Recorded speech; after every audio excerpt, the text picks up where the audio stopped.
Welcome to the deep dive. Today, we're jumping straight into Brazil, looking at what's been happening there in early August 2025. Right. We've got a lot of reports here, quite a mix. Exactly. And our job, as always, is to sift through it all, pull out the key insights, and really help you understand what's driving things in Brazil right now. It's a complex picture, isn't it? You've got these big geopolitical moves, internal political drama. And then, surprisingly, this economic resilience, plus some really vibrant cultural stuff happening, so lots to unpack. Definitely. Okay, let's start with the politics, because, well, it's been pretty turbulent. Significant pressures, both internal and external. The big one externally is the U.S. tariff situation. Yeah, the U.S. just slapped these really steep 50% tariffs on a lot of Brazilian exports this week. And the reason they gave. It's explicitly about pressuring Brazil over the prosecution of former President Bolsonaro. Which is quite something. But Lula, President Lula da Silva, his reaction was immediate. Called it an unacceptable assault on Brazil's sovereignty. And notably, he refused to hit back with similar tariffs. No tit for tat. Right. Instead, he's taking it down the diplomatic route, trying a joint BRICS response, filing complaints at the WTO. It's a calculated move. He also put U.S. tech companies on notice, didn't he? He did, a strong warning. Respect Brazil's internet regulations or leave. Plain and simple. And given Trump linked the tariffs to Bolsonaro, Lula's comments about U.S.-Brazil relations being at their lowest point in 2 centuries? Well, that's serious language. He even said he wouldn't humiliate himself begging for talks. A very firm stance, almost defiant. It is. And what's fascinating, like you said, is this non-retaliatory but still very forceful approach, which leads to the question, how does that external pressure play into Brazil's own internal politics? Because things are tense there, too. Extremely tense, it seems. Tell us about the Congress situation. Well, it was quite dramatic. We saw dozens of right-wing opposition lawmakers, mostly from Bolsonaro's party. The PL literally occupied the floors of Congress overnight. Occupy? You mean they physically blocked sessions? Exactly. Took over the presiding officer's seats, the whole thing.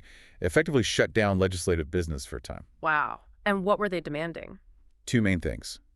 A general amnesty for everyone convicted over the January 8th riots in Brasília, and, crucially, the impeachment of Supreme Court Justice Alexandre de Moraes. The same justice who ordered Bolsonaro's detention. The very same. So the government's reaction, maybe predictably, was to call it an ongoing coup attempt, just in a different form. And this wasn't just symbolic theater, was it? It had real consequences. Absolutely. This stunt directly stalled a vote on income tax cuts that would affect something like 10 million low-wage Brazilians. So people felt that directly. They did. The House Speaker, Hugo Mata, had to call emergency meetings. He warned that these kinds of tactics really go against democratic norms. Things eventually resumed, but under, well, heightened tension. So these actions, they really highlight not just the deep divisions, but a willingness to use quite disruptive tactics, challenging the process itself. It makes these political fights very tangible for ordinary people when things like tax cuts get held up. It's not abstract anymore. Okay, so amidst all this political storm, both inside and outside the country, the economy presents, well, a surprisingly different picture, almost resilient. It is interesting, isn't it? Let's look at the markets. Right. So Brazil's stock market, the Ibovespa, it actually had a bit of a rebound on August 6th. Closed up about 1%. And a key factor seems to have been Lula's decision not to retaliate with tariffs. That calmed investor nerves about a potential trade war escalating. Yeah, eased those fears a bit. And we saw some strong company results too, right? We did. Raia Drogasil, the pharmacy chain, their shares jumped over 14% after posting really solid profits. Okay. And retailers like Lojas, the utility Eletrobras, they also rallied on good numbers. But it wasn't all positive? No, definitely not. GPA, the supermarket group, they plunged after reporting losses.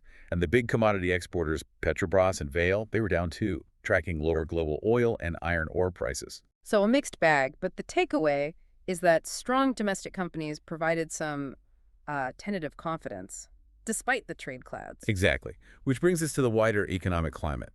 Inflation is still a factor. Where's inflation sitting now? Annual inflation is around 5.3%. That's still above the 3% target, but it is trending down gently. Officials are hoping it'll be below 5% by December. But the central bank is holding firm on interest rates. Very firm. The Selic rate is still at 15%, a 2-decade high. They paused hikes, but are insisting on keeping it there for a prolonged period to really anchor inflation expectations. And the finance minister isn't happy about that. No. Fernando Haddad is pushing back. He argues that 15% is more restrictive than necessary right now. He thinks there's room to start cutting rates sooner than the market expects. And when do markets expect cuts? Private forecasts are still pointing to early 2026 for the first cut. So there's a real disagreement there. Okay, so this tension between controlling inflation and stimulating growth. But what about jobs? How is the average Brazilian faring? That's actually a surprising bright spot. The labor market's showing real strength. Unemployment is down to around 6%. That's low for Brazil historically. Lowest in over a decade, yeah. We're seeing more formal jobs, steady wages, and that's helping consumer confidence, even with these high borrowing costs. So it's almost like two different economies operating. Kind of. You've got this resilient domestic side, fueled by jobs, pushing against the high interest rates, and then you have the big exporters facing those global headwinds we mentioned. Which raises that key question. Can the domestic strength keep going if borrowing stays so expensive for so long? That is the multi-billion-dollar question, really. But while we ponder that, there's been a major development in one of Brazil's powerhouse sectors, agribusiness, a big merger. Yes, a landmark deal, actually. Shareholders for BRF, they're big in poultry and pork, and Marfrig, a major beef packer, have approved a merger. To create one massive company. Exactly. A new entity called MBRF, it was announced back in May, got overwhelming shareholder approval this week. Still needs regulatory sign-off, though. But if it goes through? It'll create one of the world's largest meat suppliers. It really speaks to Brazil's strength in food exports. The idea is better efficiency, greater scale.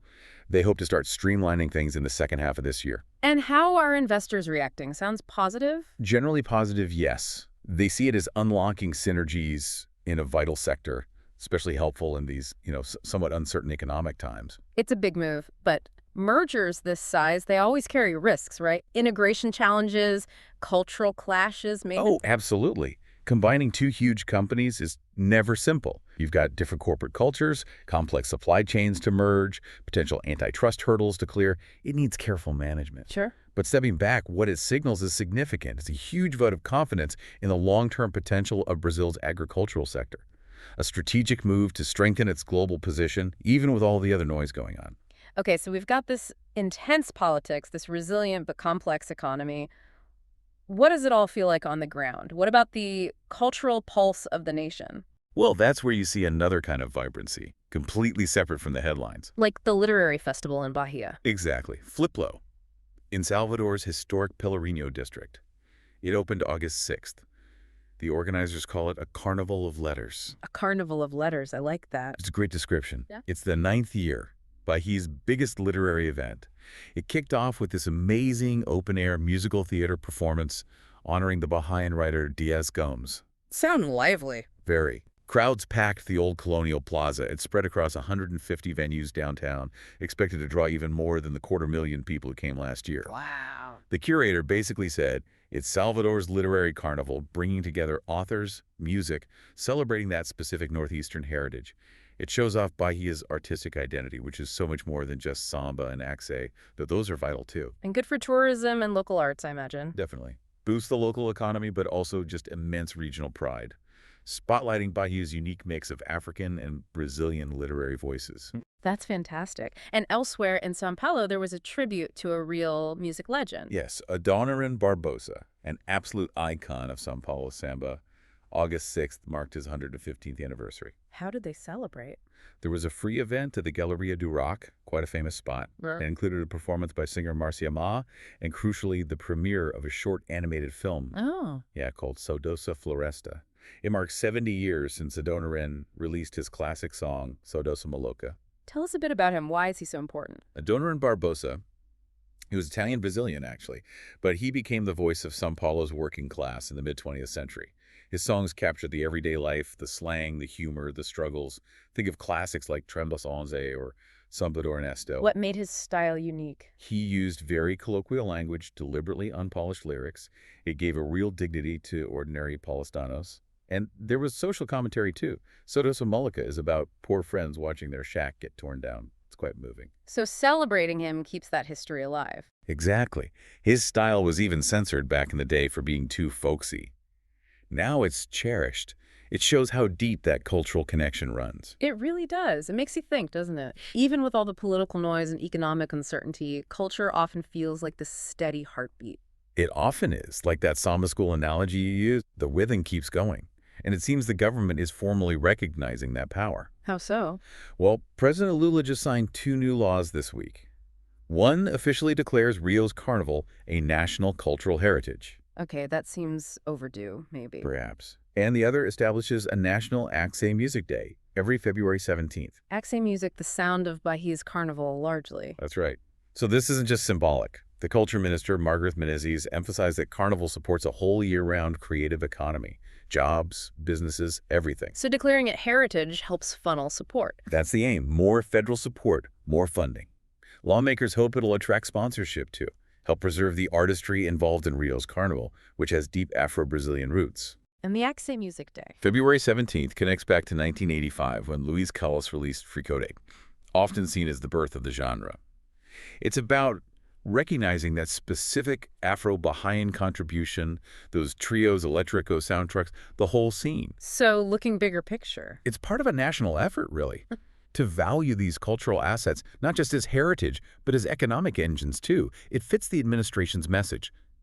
Culture isn't just a party, it's a cycle of the creative economy worth investing in. Right.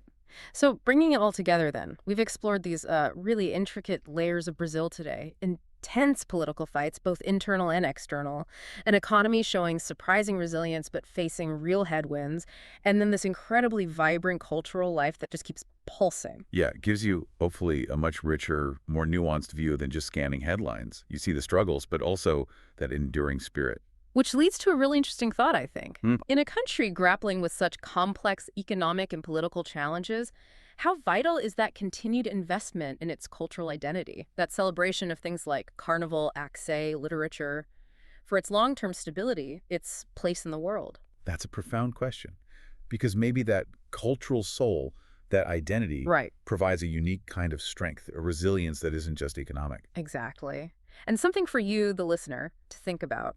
How does a nation's culture, like Bahia's Carnival of Letters or recognizing Axé music, officially act as an anchor, maybe even a unifying force, when the political and economic seas get rough? Think about the cultural anchors you recognize in other major countries. What do they really tell you about a nation's core beyond the daily news cycle? Worth pondering. Definitely. Thanks for joining us for this deep dive into Brazil.